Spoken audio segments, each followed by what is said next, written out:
نحمده ونصلي على رسوله الكريم اعوذ باللہ من الشیطان الرجیم بسم اللہ الرحمن الرحیم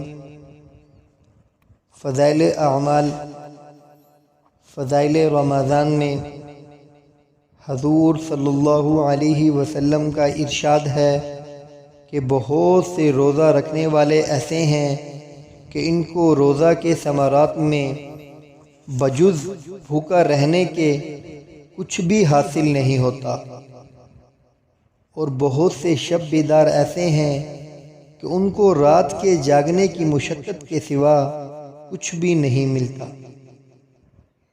علماء کے اس حدیث کی شرح میں چند اقوال ہیں۔ اول یہ کہ اس سے وہ شخص مراد ہے جو دن بھر روزہ رکھ کر مال حرام سے افطار کرتا ہے کہ جتنا ثواب روزے کا ہوا تھا اس سے زیادہ گناہ حرام مال کھانے کا ہو گیا اور دن بھر بھوکا رہنے کے سوا اور کچھ نہ ملا۔ دوسرا یہ کہ وہ شخص مراد ہے جو روزہ رکھتا ہے لیکن غیبت میں بھی مبتلا رہتا ہے، جس کا بیان آگے آ رہا ہے۔ تیسرا قول یہ ہے کہ روزہ کے اندر گناہ وغیرہ سے احتراز نہیں کرتا۔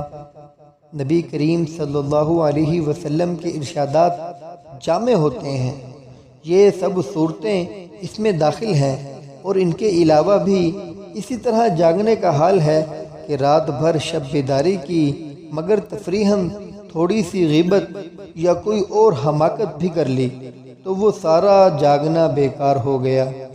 مثلا صبح کی نماز ہی قضا کر دی یا محض ریا اور شہرت کے لیے جاگا تو وہ بیکار ہے۔ سبحانک اللہم وبحمدک نشہد ان لا الہ الا انت نستغفرک ونتوب الیک۔ سبحان ربک رب العزت عما یصفون وسلام علی المرسلین والحمد للہ رب العالمین۔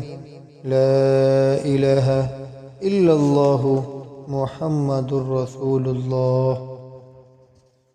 برائے مہربانی چینل کو سبسکرائب کریں، بیل آئیکن کو پریس کریں، ویڈیو کو لائک، کمنٹ اینڈ شیئر کریں تاکہ اور لوگوں تک پہنچتی رہے۔ جزاکم اللہ خیر۔